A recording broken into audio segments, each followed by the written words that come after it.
చాలా విషయాలు ఉన్నాయి, కానీ ఈరోజు ప్రత్యేకంగా 3 అంశాల గురించి మాట్లాడేదానికి మీ ముందుకు విజయవాడలో రావడం జరిగింది. మొదటిది అంబేద్కర్, రెండవది ఈ 75 సంవత్సరాల్లో స్వతంత్రం వచ్చిన తర్వాత ఎప్పుడూ జరగనటువంటి 500 కోట్ల అవినీతి. నేను వినలేదు, 500 కోట్ల అవినీతి. మూడవది మాదిగా వర్గీకరణ. నేను నిన్న ఢిల్లీలో ఉన్నాను. గత 40 సంవత్సరాలుగా నాకు అలవాటు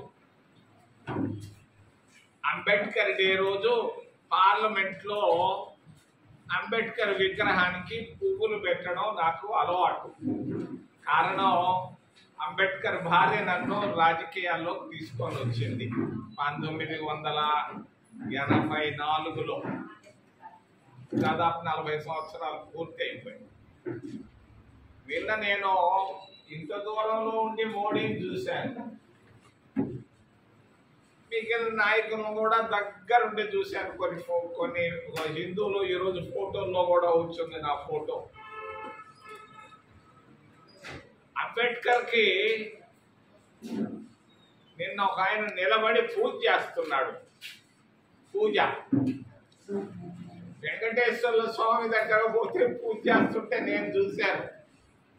నిన్న ఒక మోడీ గారు అంబేద్కర్ కాళ్ళు పట్టుకొని పూజ చేయడం నేను చూశాను, పువ్వులు పెట్టడం చూశాను, మిగిలిన నాయకుల్ని చూశాను. అంబేద్కర్ ఒకప్పుడు 10 అడుగులు 20 అడుగులు ఎత్తుంటే అంబేద్కర్ ఈరోజు 125 అడుగులకి లేచి పైకి ఎదిగిపోయాడు. మరి ఈరోజు ఒక పేపర్ చూశాను, మొత్తం అంబేద్కరే. నేను నవ్వుకున్నాను. అంబేద్కర్ ఇంత గొప్పగా రావడానికి కారణం రెండు. మొదటిది వాడు కాంశీరామ్.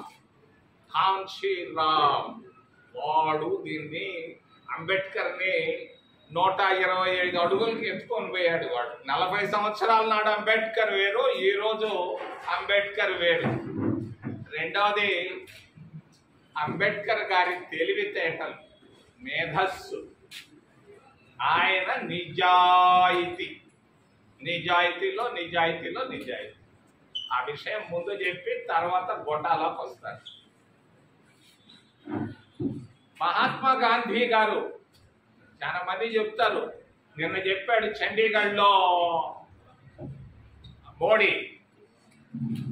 భారత రాజ్యాంగాన్ని నలిపేశారు, కుదించేశారు అని చెప్పి మోడీ చండీగఢ్లో ఉపన్యాసం ఇచ్చాడు. ఈ మోడీ గారిని గురించి ఒక్క మాట చెప్పి ఆయన ఉపన్యాసానికి వస్తారు. మోడీ గారు ఈ 11 సంవత్సరాల్లో సాధించింది ఏంటంటే దినానికి 4 సార్లు బట్టలు మార్చడం. పొద్దున్నే ఒకటి, మధ్యాహ్నం ఒకటి, సాయంకాలం ఒకటి, రాత్రి ఒకటి. ఒక్కొక్క జత బట్ట ₹1,00,000. చుట్టుకోని 10,000 రూపాయలు. ఆయనకు 10,000 జతల బట్టలు ఉన్నాయి. ఉంటే ఉండి మనకేమో నష్టమే ఉంది, ఏం చేసుకుంటాడో చేసుకున్నాం. ఆయన భారత రాజ్యాంగాన్ని బాగా రాయించలేదు, భారత రాజ్యాంగాన్ని కాంగ్రెస్ పార్టీ నలిపేసింది అన్నాడు.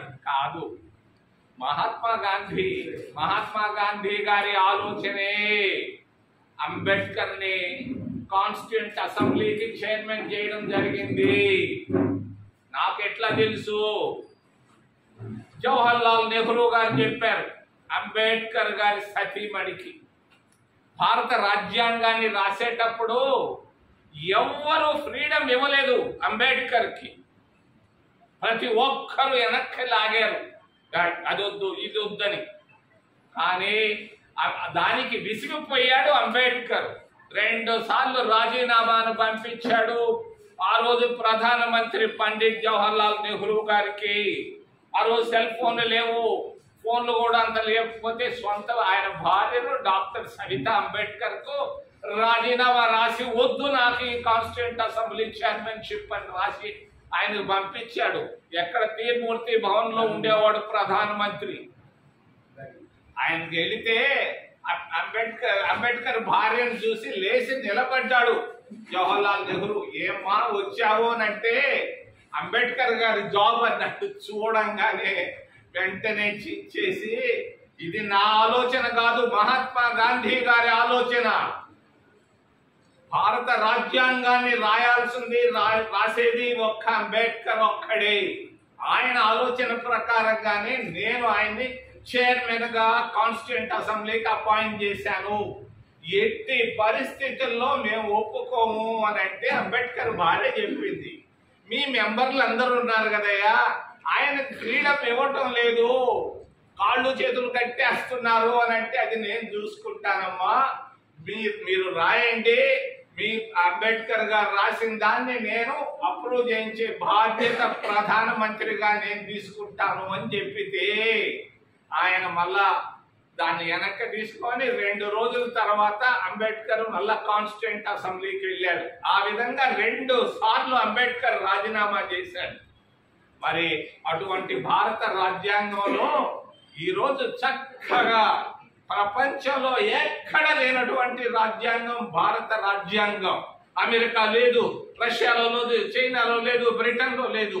అంత గొప్ప రాజ్యాంగాన్ని రాసినటువంటి మహా మేధా మీ అంబేద్కర్ గారు రాసిన దాన్ని నేను అప్రూవ్ చేయించే బాధ్యత ప్రధానమంత్రిగా నేను తీసుకుంటాను అని చెప్పితే ఆయన మళ్ళా దాన్ని వెనక్కి తీసుకొని 2 రోజుల తర్వాత అంబేద్కర్ మళ్ళా కాన్స్టిట్యూంట్ అసెంబ్లీకి వెళ్ళాడు. ఆ విధంగా 2 సార్లు అంబేద్కర్ రాజీనామా చేశాడు.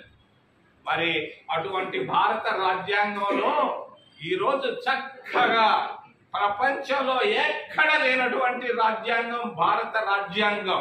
అమెరికా లేదు, రష్యాలో లేదు, చైనాలో లేదు, బ్రిటన్లో లేదు. అంత గొప్ప రాజ్యాంగాన్ని రాసినటువంటి మహా మేధావి డాక్టర్ బిఆర్ అంబేద్కర్. అంబేద్కర్ గురించి చాలా మందికి తెలియదు. చంద్రబాబు నాయుడు నిన్న గుడిసెల్లో పోయి చూస్తున్నాడు. ఏం చెప్తున్నారు? అంబేద్కర్ గారి నిజాయితీ భారతదేశంలో ఎవరికి ఉందో లేదో, నెహ్రూ, గాంధీలు, పటేల్ ఉంటే ఉండొచ్చు. మరి అంబేద్కర్ గారి నిజాయితీ నేను ఒక్కటి చెప్తున్నాను. చనిపోయే 6 నెలలకు ముందు అంబేద్కర్ ఒక మాట అడిగాడు ఆయన భార్యని, నేను చనిపోయిన తర్వాత నాకు ఒక చిన్న మరి ప్రామిస్ చేయి కబీర్ అని అడిగాడు. కబీర్ ఆమె పేరు సవితా కబీర్. ఏంటి అని అడిగితే, నేను చనిపోయిన తర్వాత నువ్వు ఎక్కడికి వెళ్ళి తల దించను చేయి దించనని ప్రామిస్ చేయమని అడిగాడు. అంబేద్కర్ ఆ భార్య ఒప్పుకుంది, ప్రామిస్ చేసింది, నేనెక్కడికి పోను, ఎవడి దగ్గర దేనికి తలదించను చేయి దించను డబ్బు కొరకని చెప్పి తర్వాత 6 నెలలకు అంబేద్కర్ గారు చనిపోయారు. మరి అది నాకు తెలియదు. అది నేను అంబేద్కర్ గారి భార్యకు నేను మంత్రి అయిన తర్వాత 1991 జూన్ 23వ తారీఖున అప్పటి ప్రధానమంత్రి పివి నరసింహారావు గారికి జాబ్ రాశారు. అయ్యా, అంబేద్కర్ భార్య ఒక అంగన్వాడీకి సొంత ఇల్లు లేదు, అంగన్వాడీ కేంద్రంలో ఉంది, ఆమెకి కారు లేదు, మరి బొంబాయి సిటీ బస్సుల్లో తిరుగుతా ఉంది, చేతిలో పైసలు లేవు తినేదానికి అని అంటే ఆయన ఫోన్ చేసి పిలిపించి అడిగాడు, ఏమ్మా ఇది నిజమా అని అంటే, నీకు ఎవరు చెప్పారని అంటే నేను రాసిన నోటు చూపించాడు పివి నరసింహారావు డాక్టర్ బిఆర్ అంబేద్కర్ గారి భార్యకి. చూపిస్తే ఆమె లేచి టకటక నలిగి వచ్చి నన్ను చూసి తిట్టింది. ఆమె ఎవరు రాయమన్నారు ఈ జాబ్ అంటే, నేను వాస్తవం కదా రాశాను అని అంటే, నేను అంబేద్కర్ గారికి ఇచ్చాను ప్రామిస్, ఎక్కడ చేయించను తలదించను.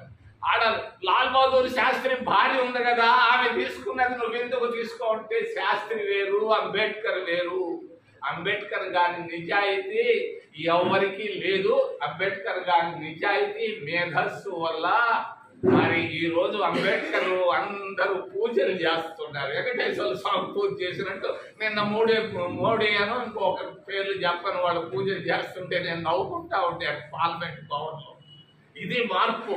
అంబేద్కర్ గారు రాసినటువంటి రాజ్యాంగం ప్రపంచంలోనే ఎక్కడ లేనటువంటి రాజ్యాంగం. అటువంటి ఆయనకు నేను ఘనమైన నివాళులు ఈరోజు విజయవాడ నుంచి తెలియజేస్తూ, రెండో విషయం భయంకరమైనటువంటి విషయం, ఎవరు తెలియనటువంటి విషయం, విననటువంటి విషయం, 500 కోట్ల అవినీతి. 1 కోటి రూపాయలు కాదు, 200 కోట్ల రూపాయలు కాదు, 500 కోట్ల రూపాయలు డబ్బు.